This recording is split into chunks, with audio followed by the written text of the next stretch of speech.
मगर मैं भी साहब थोड़ा ज्यादा सोचता हूं, तो मैंने सोचा सलाह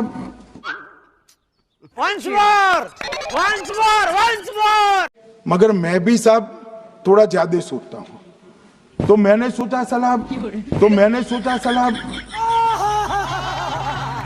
इतने तेजस्वी लोग हैं हमारे पास। तो भैया सुना, आजकल संस्कारी पार्टी के संस्कारी नेता संसद में सड़क छाप छपरियों की भाषा बोल रहे हैं। लल्लन भैया, यही सब देखकर तो मुझे कल से नींद में भी जोरों की हंसी आ रही है, क्योंकि वंदे मातरम पे लोगों को मूर्ख बनाने वाले तो खुद गंदे आचरण के निकले। मतलब अब संसद भी इन लोगों के लिए घर की मुर्गी दाल बराबर टाइप हो गई।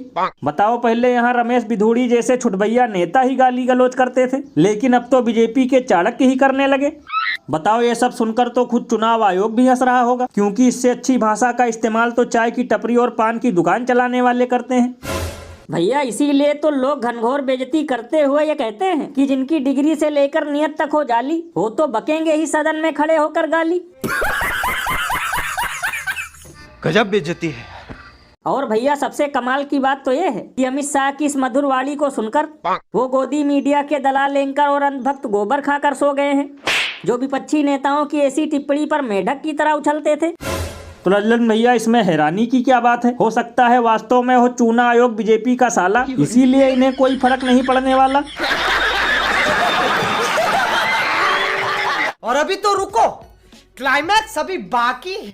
पश्चिम बंगाल के पागलों और हिंदुओं, यदि तुम एकता करोगे तो भारत हिंदू राष्ट्र होकर के रहेगा।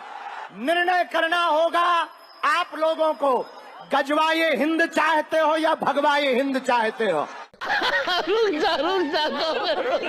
तो भैया देखा, अभी तक चुनाव आते ही बीजेपी वाले हिंदुओं को खतरे से बाहर निकालने आते थे, लेकिन अब ये जिम्मा धीरेन्द्र शास्त्री ने अपने कंधों पर उठा रखा है। लल्लन भैया, ये आपने एकदम सटीक बोला है, क्योंकि भले ही ये नहीं पहनता है खादी और पैंट, लेकिन पूरी तरह से है बीजेपी का एजेंट।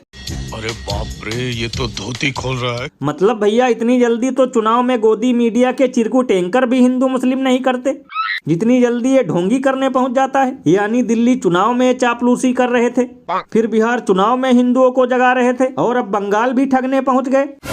भैया इसीलिए तो इस पर महान कवि बाबा लपेटू दास ने कहा है कि चुनाव से पहले आते हैं हिंदुओं को जगाने, और चुनाव खत्म होते ही उन्हीं के तोड़ दिए जाते हैं ठिकाने। वैसे भैया एक मजे की बात बताऊं, इनके सामने खड़ी जनता ही ढक्कन है, क्योंकि इन जाहिलों को भी बस इन्हीं सब चीजों में मजा आता है। यानी चाहे कोई चोर लुटेरा ही क्यों ना हो, अगर उसने मुसलमानों की बुराई करना शुरू कर दिया तो ये झट से उसे अपना फूफा बना लेते हैं। ये बिल्कुल सही कहा आपने। बताओ, यहाँ हिंदुओं को नसीब नहीं हो रहा दाल भात, और ये ढक्कन बनाने चले हैं हिंदू राष्ट्र।